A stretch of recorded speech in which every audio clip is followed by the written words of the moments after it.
In a world where education is key, finding the right math program for your kids is crucial. And that's where CTC Math steps in. This isn't just another math program, it's a comprehensive math curriculum covering everything from K to 12. What sets it apart? The video tutorials. They're not just educational, they're engaging, breaking down complex topics into bite-sized, understandable pieces. It's like having a math expert in your home, available anytime. And it's not about memorizing facts. It's about truly understanding math concepts, the kind of understanding that sticks with them, not just until the next test, but for life. Plus, the flexibility is unbeatable. Whether you're homeschooling or supplementing after-school learning, CTC Math fits into your schedule, not the other way around. Why not take the leap? Visit ctcmath.com today and start your free trial. Discover how a comprehensive curriculum can challenge your child's perspective on math. It's time to give them the tools they need to succeed. That's ctcmath.com.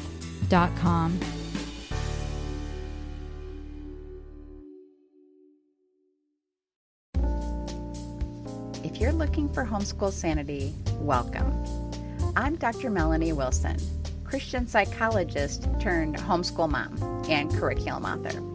But I was once so disorganized, I thought I had to quit homeschooling and stop having kids. Now, by the grace of God, I have 6 homeschool graduates. Whether we're discussing parenting, productivity, or practical tips, I pray that this episode is just what you need for happy, healthy homeschooling. Hey homeschoolers, if you're a homeschool mom looking for more joy, creativity, and connection in your homeschool days, you are going to love this episode. Today I am joined by Bethany Baldwin, a homeschool mom who didn't grow up in theater and never imagined she'd start a drama club, let alone write her own skits. But what began as a way to connect homeschool teens during the pandemic has become a thriving, joy-filled community where kids of all abilities can shine. Whether your child loves to act, direct, create costumes, run tech, or sell tickets, Bethany shares how theater can nurture leadership, social skills, and confidence in ways no worksheet ever could. And the best part? You don't need a theater degree or even a stage to start. Just a script and your living room. So grab a cup of coffee, maybe a notebook, and get ready to be inspired by how theater can transform your homeschool. Thank you to CTC Math for sponsoring this episode of the podcast. Now here's my chat with Bethany. Bethany, thank you so much for joining me here on the Homeschool Sanity Show. Before we dive into our topic, which I am very excited about, I would love to have you tell us more about you and your family. Yes, so I am a homeschool mom. I have 5 kids, 3 bio and 2 adopted. So there's a whole story there for another podcast, maybe. But we live in the Midwest, and we take each kid each year as to what they need, what their goals are, and what the Lord is calling them to do. And we just try to be really creative with their education and think outside of the box to be able to give them what they need and not what someone else thinks that they need. So we started taking our oldest, the kids are 14 to 21 now. And when our oldest went into kindergarten, we took her to a full-time private school at a Christian school. And we had a great experience, but I just missed her. And a lot of my friends were homeschooling. I never really considered it at all and wasn't exposed to it too much growing up. But that journey just, I couldn't leave her every day. I missed her, and I just thought about her and what she was doing and who she was doing that with. And so we just took the plunge. We started homeschooling, and once our youngest was 4, we adopted. So we've had our kids in all kinds of educational experiences, College Credit Plus, public school, online public school, lots of different kinds of co-ops and some gap unschooling years as well. So we have a very eclectic journey. Wow. Well, that is really interesting. And I don't think, excuse me, Okay? I don't, yeah, sorry. Okay. We'll, we'll This give is it life. another go. Yeah. Okay. I don't think I've ever heard anyone say that one of the reasons that they chose to homeschool is because they missed their child while they were at school. And I love that because that is absolutely how I felt when I went back to work, even part-time Okay. as a psychologist. And it was horrible for me. I wanted to be with my baby. So being with your children as much as you want to is a fantastic benefit of homeschooling. My reason, it's authentic. Yeah. No I love judgment it. for other people who love sending their kids. That's okay. Like each kid each year, each parent, the homeschooling journey really needs to fit the parent who's doing it. And if that looks peaceful, if that's where you're supposed to be, then it just needs to be to fit you and your family. Yes, I love that. And it sounds like you could help to coach and direct new homeschoolers because you've tried so many different approaches. So I I love I that. have tried, and when for new homeschoolers, my number one advice is find someone who has a personality like you as the parent and just see what they do. So instead of, even your friends, like there are so many ways to homeschool, especially with the internet. There's so many options. Absolutely, like nothing, there was nothing like that when I first started. So if you find someone who has a personality like you as the parent, I think there's a better chance that you'll be successful in trying what they try and then like starting that having that as your foundation. That is excellent advice. And I could have given that advice myself. I love it. Mhm.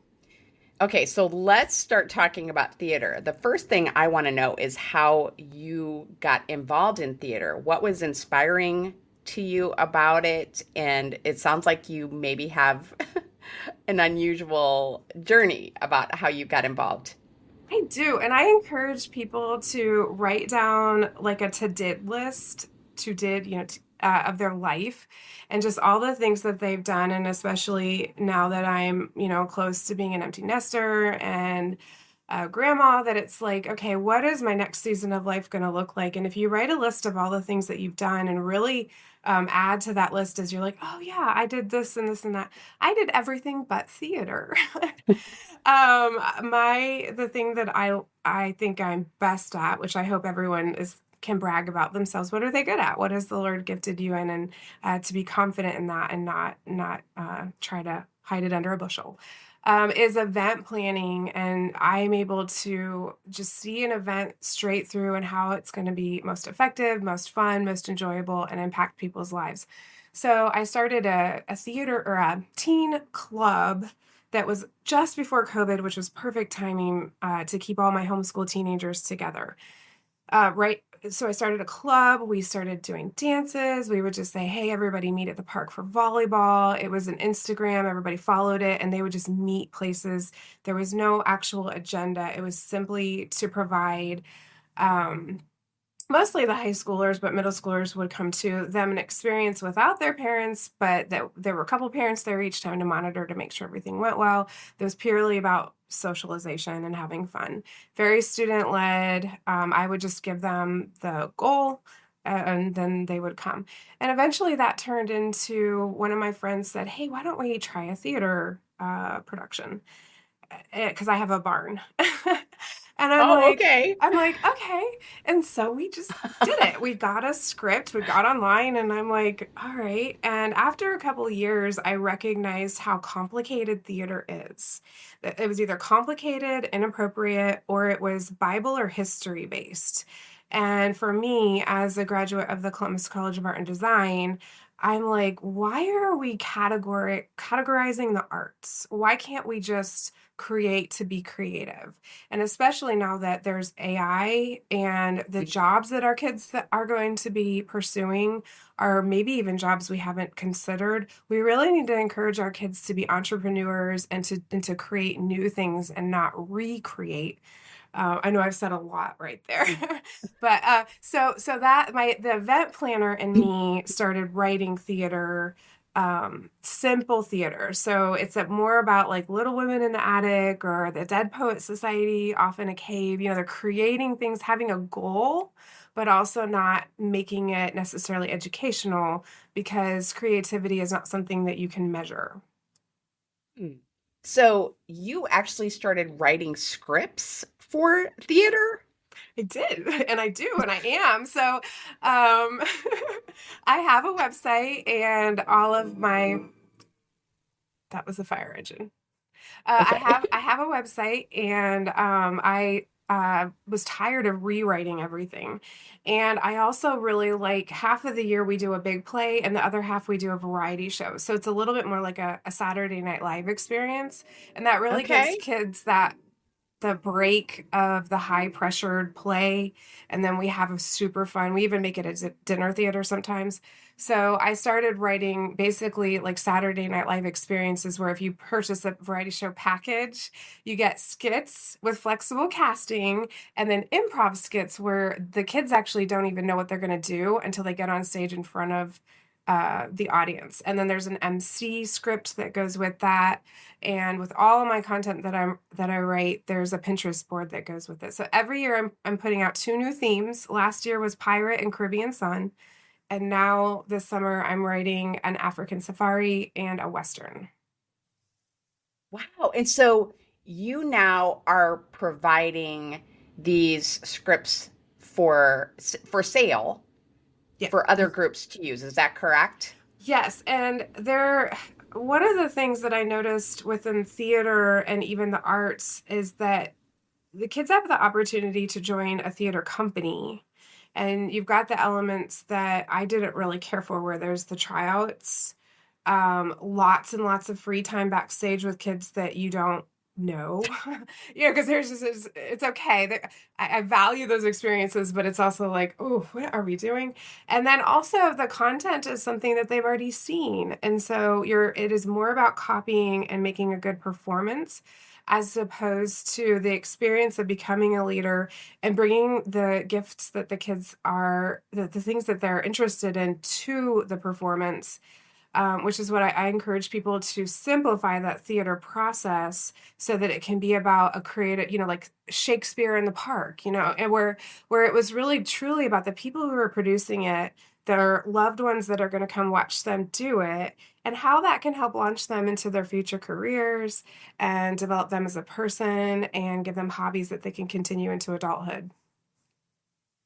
Wow. Well, I am just so impressed. I really You're am. laughing at me. No, I'm not laughing. I'm You're like, what do laughing I in do with you? I'm laughing in surprise. I am honestly just astonished at the journey. And it hasn't been that long, just since COVID, right? Well, sort of, but that's why I encourage people to write that list of what are all the things that you've done in your life that it's like, did I really do that? Because when I was in high school, I was a professional clown with my mom. I don't think clowns exist anymore. So that plays into what I'm doing now, writing the curriculum on how I do have a handbook on for sale on Amazon for how to start a simple theater club for people that want to take it seriously. But and I would host hen parties in my barn where, like all these things led to me creating what my kids needed. And I just see that need in the community. And now there are 5 local Mad Society clubs, music, art, and drama in my area. So it's kind of become like a church planting thing.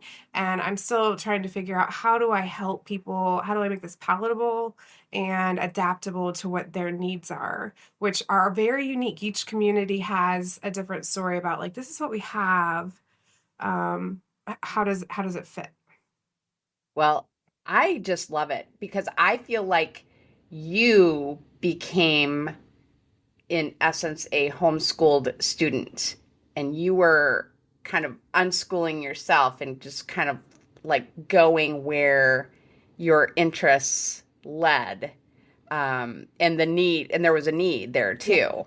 Yeah. And I just think it is remarkable as someone who, as I told you before we started chatting, I do have a theater background. I was in theater all through high school, absolutely loved it. And then I was less enthralled in college, for a number of reasons, probably reasons that you've already mentioned. And then when I had kids who were interested in theater, the church that we were longtime members of had a very sophisticated, and still does, theater program that involves people from the community. And as you were talking about, you don't know what's going on behind the scenes when your kids are spending time with people. That was a particular issue because our church was inviting theater people. These were serious theater people to come to our church to help with performances, but they weren't even necessarily believers. So, you know, it actually went very, very well, I will say, because there were so many people backstage, including many, many church members, that I think it was just fine with my kids being back there. But I could absolutely see in other settings where that would be a concern. So, I'm just so fascinated because most theater people, in fact, maybe all theater people that I've ever known, have been lifetime theater people. They've always loved it. And so here you are, um, just kind of like new on the scene and doing something amazing Well, with it. I hope it's seen as, like a different way because you want to provide an artistic goal for what kids are good at to be showcased. And so Hmm. if you think about sports, if you think about just all the ways that you should be able to see what your child is good at. And the thing about theater, and especially the way I've structured it, where I try to make it as student led as possible, is that we can actually showcase those leadership skills and work on social skills and emotional IQ and entering into a character role and recognizing, oh, I'm supposed to be the bad guy. And what does that feel like? And how do I come across? And like, just there's just so many beautiful things about theater that you don't have to be a theater kid to be able to get so much benefit from it. And that's why when I started doing it for my teenage club, I thought, oh my goodness, like someone that's interested in doing a soundboard can practice that in my barn. Or a director, if they don't want to act, I let them be student directors, or they can be the ticket sales manager, or just like or the birthday person, the person that puts happy birthday on the app, and they've got organizational skills. So bringing leadership things is something really unique about theater if you can keep your expectations small. um, then the kids can develop far more than just presentation skills. Absolutely. And I had never really thought of that, but you are so right because, um, and acting out a character, when kids are in a performance role, you are absolutely correct that it helps students understand emotions. It helps them understand relationships, both good and bad. Um, and I'm thinking about all the different roles outside of performance that students can take. Like, I know some people who won an award for lighting and they had never done lighting in a theater production before. So there's that. And like you're saying, it's the tech. It can be marketing where you Yep, you have students responsible for getting the word out, yep, getting some ticket sales. yeah, It could be art where they help to create a program, and certainly with the props, right? So much art It's Costumes, required. you've got fashion. Yeah. So what I do at the Yes. beginning, what I do at the beginning of each session is I have a free handout. If you go on my website, it's called I'm Unique, I'll Use It. And so I have the kids fill out, it kind of asks them, what are your hobbies? What do you think you're gifted in? And then I have on the page, it challenges them to be like, how can I utilize that? How can I bring that to our theater club? And I think it works for all areas of life. How can I bring that to my family life? How can I bring that to my basketball team or my youth group? Just really challenging kids to just ask the Lord, what are the things that you're gifting me at? What are the things I'd like to explore safely? Because part of the way you recognize what you're good at is trying new things and being like, yeah, no, I don't like that. And that's okay too. You want to give them those experiences where they have some ownership in how they spend their time and what they participate in. I just love that too. And it's so interesting to me that um, just this past Sunday, my husband and I teach first grade Sunday school. And the question, the icebreaker question we were to ask them was, what is something you're good at? And you will not be surprised that many, many of those kids had no idea. Yep. I don't know. I don't know. So I love that you are helping kids explore and they aren't even going to know. And of course, when they just first do something, they might not be great at it. Of No, course. well, we're not, none of us are. We're all Right. born and we're infants and we're not good at anything but crying, crying and screaming and pooping and that's it. And so anything that anyone ever gets good at, it's because there was a process Mm-hmm. and they decided to go through that process and become good at something. And it is so sad. And I would say most adults are the same way where they actually, what am I gifted? I had a friend once that was like, you have so many things you're good at and I'm not good at anything. And I'm thinking, it's sad. I will say that like artistic stuff or visual things you can see. And so there's reality. Like if we talk about this, why does she think I am more gifted or talented than she is? It is not accurate. We are all made in God's image. We are all capable of all things through Christ. And so I am no more gifted or talented than any other human being. I am no more, I'm only capable of what I say yes to with the Lord. And if I don't know what I'm good at and I don't know what I like and I don't have those precious things that I understand I'm supposed to do with the Lord, then it's just being lost. And having adults purposefully point out in children the things that are good about them, it is so quick and simple. And as a leader in this simple theater stuff, I get the opportunity to tell kids constantly the good things that I see in them. And I hope that all leaders, all parents recognize just really simple nuggets can completely shift a person's life if you have those good validating words and not saying, you can say the same thing two ways. You can shame and try to teach, or you can inspire and have them think on their own and teach the same thing. And I just like that about theater. It's a happy community. It's a joyful community. You get to have cast and crew parties and games and mixers, and it's just super fun. And, one thing I don't think that we've really mentioned is what a great opportunity it is for your kids to make close friendships.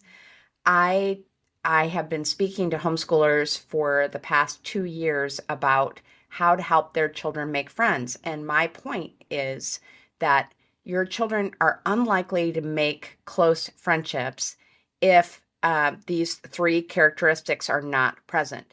First, where there are a number of kids, potential kids to make friends with, right?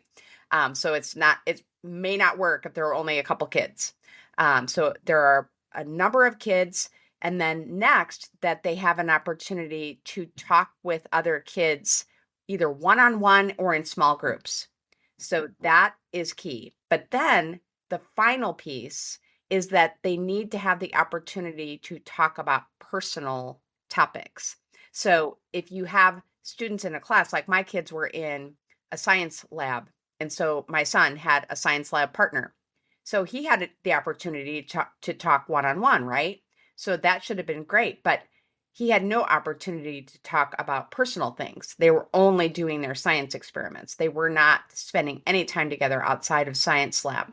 So in theater, you have all three. You have all three because there are times when they're not just working on the project or listening to you or to someone else who is their leader. They're talking about their personal lives. So they're backstage. Yeah. Yes. I mean, can you talk about the growth that you have seen in students because of their participation in Mad Society? The people group that I find it is most valuable for are the special needs kids, neurodivergent, physical, all that. It does take a special, the leader has to be very, again, creative and also okay with the results. But theater, again, allows spaces for someone in a wheelchair or someone who has a stutter. They can take a part that is the dog and they don't have to, to speak. They can be the dog or they can be the student director. And it is challenging, but I have, kids that are dyslexic or just not secure. Very few teenagers are know who they are and are kind with it. Some people are confident, but they are young and their brains aren't fully baked until they're 25 anyway. So I would say that is the most beautiful part, where I've been able to integrate kids where they watch their brothers play on the basketball team and they're never going to get to do that because they're in a wheelchair. And so I get to integrate them into theater and build their college resume with things that theater can provide. And it's actually really creative. I'm like, okay, you're going to be the social media director, like you said, for marketing the play. That is an amazing thing to put on a resume. And they're not going to check up to see how big or small your theater club is. So if you're a 5-kid theater club in your living room, give it an impressive title and put that on your application anywhere you want. And people, that's a relational thing that if you're being interviewed, they're going to be like, tell me about that. And you can. So see, what was your question? You just answered it beautifully. And I have actually seen this. One of my friends, her homeschooling friends, she actually runs a large homeschooling support group here in our community, and her son was in a wheelchair and participated in so many theater and musical events, and just, I mean, he brought joy to us. Of course. Yeah.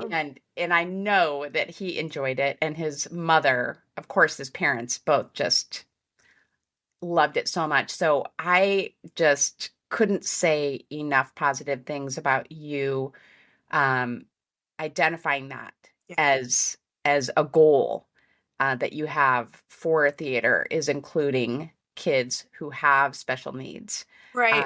And so our youngest two that are adopted have many, many diagnoses, and has made life very challenging. So I am really digging into what the homeschool community looks like kind of for the first time, as I'm, trying to promote music, art, and drama, simple theater, because I didn't have that luxury because we have a really hard adoption story. But my adopted kids fit in. They fit into theater. And it's the single most positive thing that I have had as far as interaction outside of parenting with my adopted kids, because it's a little selfish, but I mean, we were kind of the cool family because we're providing this social experience that they could be part of. And at the end of this cool experience, they all get to get up on stage and win together.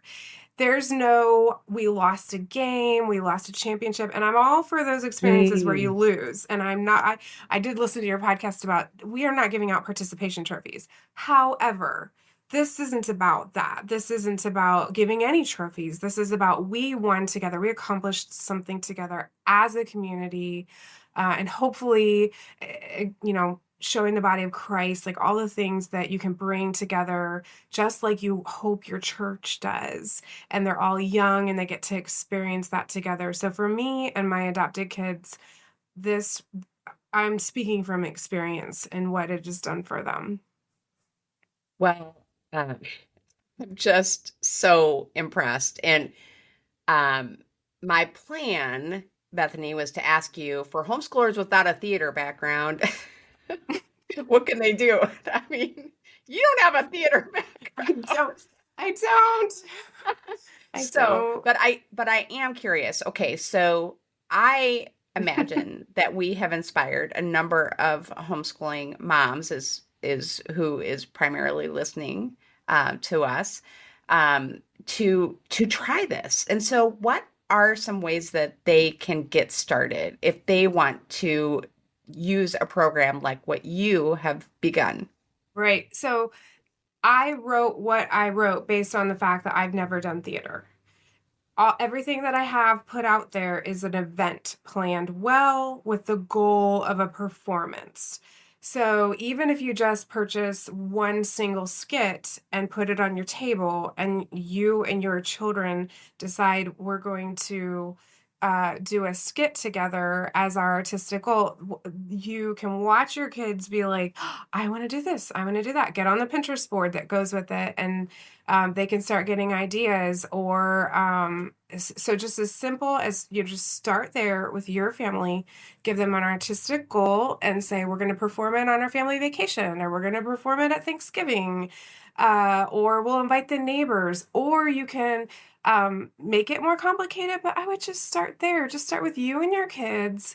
You don't have to have an art curriculum, a music curriculum, anything big and complicated, to give them a goal for which they can be creative. So I do have a YouTube video on how to do that process specifically. If you find the YouTube video on how to have simple theater in your living room. But then the other thing I really want people to be able to do, this is also all over social media, is what I call the Hobby Lobby stroll.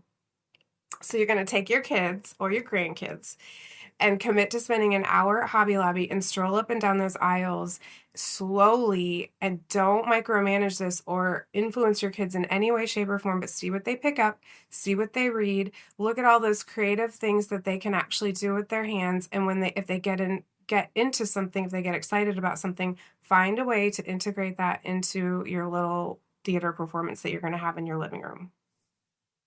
It's also a really good way to find Christmas gifts. Take your kids to Hobby Lobby. I love that. So, I mean, okay, so what if, I'm just very curious now. So what if my daughter picks up one of those rug loom kits that I had when I was a kid? What would you do with that potentially? You could make a costume. You could make a costume. You could make a wig. You could make, so you could go in reverse. You could go backwards and say, okay, my kid loves stop motion videos. Could we make this skit out of Legos? The same, like that there would be like a skit. Or they like video editing. Could we just video it and post it everywhere? So working backwards, what does your kid like to do? You give them that simple goal of, we purchased a script, so we have a goal together to work on leadership skills, to work on interpersonal, relationships, all of that. And so it's really just like funneling it into a goal, but bringing those cool things. So yes, if your child likes to do those loom things, I would actually ask ChatGPT. Say, ChatGPT, my daughter likes the loom. I don't know what they're actually called. The rug loom. And we're going to be doing a skit about, the primate tale, about a chimp and a chimpanzee, an orangutan, and a monkey. How can I integrate the fact that she likes to do that into a skit? You will be shocked. This is the way we need to be using AI, is that it can think creatively to inspire those, push it a little bit further. And it will give you, I promise, it will give you like 10 ways that you're like, oh my goodness. And your daughter will be so excited, and they will actually take ownership of their own education when they're excited about what they're doing. That is so true. Well, I just love this. Okay, so this is how I would like us to close out. Let's say we have a mom who's thinking, this is so cool, but but what are some of the buts that moms are thinking of Get right in the now, way. and how would you refute those?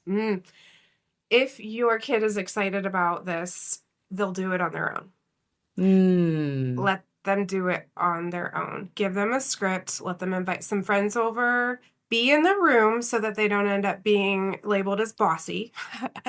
But you actually get to help and watch those things and sort of mentor them through that process of what does it look like to be someone who loves theater for their whole life, or to be a leader, or to be the director, or to be the star of the skit.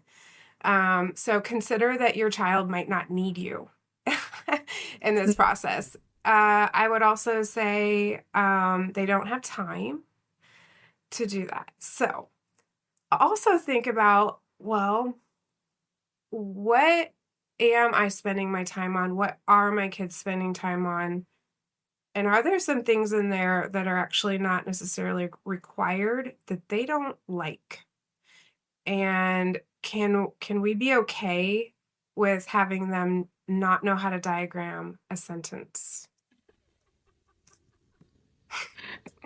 For the sake of them saying, I'd like to start an ice cream cart. I'd like to be an entrepreneur. I'd like, definitely releasing, again, what you think their career is going to be. And if they have to go to college, and I know a lot of homeschoolers don't want their kids to go to college. And I think we have to open up all those doors and let them pick which ones they're going to go through. And so not limiting, it's just very important to encourage them where they're at, who they are, what they're good at. And the Lord will direct each one of those steps. So not being afraid of college, but also not pressuring them to go to college. Yes. You know what, Bethany? I can tell that we could probably set up like 10 podcasts with you on various subjects, and they would all be awesome. I have two in college, and they, we thought very outside of the box to get them. They got 90% scholarships because we basically, it's not unschooling. It's just really like specifically, we're not going to waste our time. We're just not going to waste our time. I never taught them grammar. I didn't. You're talking to a grammar curriculum author, right? I know. And your psychology too. And I'm like, oh, please don't analyze us. No, I won't. But if that is what your kid, I'm an artist, and so we need all different kinds of people, and we need people that understand grammar. We have to have that. And if I'm going to keep pushing, my business out there, I have to hire people who have skill sets that I don't have, and I am so thankful for them. I'm so thankful for them. But you can't live vicariously through your kids. You have to let them tell you what they want to do. And some kids do want to do grammar. I just didn't have one of those. We've got piano, Japanese, real estate, and psychology. So. Okay. Yes. All right. So, Bethany, tell us where we can get our hands on these scripts. What is your website, and where is the best place to get in touch with you online? MathSocietyInc.com, and that'll I've got a blog that'll show you everything I have for sale. And YouTube and Pinterest are probably the most fun ways to just be exposed to what does simple theater look like? How could we provide that? And especially Pinterest for getting your kids excited about each script or the creative writing escape rooms. I also have a free escape room on my website that is like a choose your own story, and your kids end up writing a skit. So that would be another way. So I am into some like English language arts. It's not like off the table because I write. And so I recognize the importance of getting some things correctly. However, I do put all my theater scripts through, how would a cowboy say this? And it is not grammatically correct. Or pirates. Oh my goodness, no pirates. No one was homeschooling those pirates. Oh my goodness. So yeah, go to my website. Okay, Mad Society Inc. INC. Yeah. Okay. Just like Monsters Inc. And then, Bethany, will you send me the link to the YouTube video where you are explaining how to get started? And I'm going to put that in the show notes. Yes, I will. Thank you so very much. This has been a joy. I have obviously had a great time chatting with you, and I'm so excited about what you are doing. So thank you for sharing with us. Thank you for what you're doing. I love theater as another tool along with training aliens for kids to learn social and emotional skills. To find the links to all the resources mentioned in this episode, including our sponsor, visit the show notes page at homeschoolsanity.com/theater. Have a happy homeschool week. Thanks so much for listening to the podcast. I hope something you heard was encouraging. If you have a personal question to follow up, don't hesitate to message me. I'm at Homeschool Sanity on social media. Be sure to check my free resource page at homeschoolsanity.com/resource and find Sanity Saving Curriculum at funtolearnbooks.com. This has been a production of the Ultimate Homeschool Radio Network.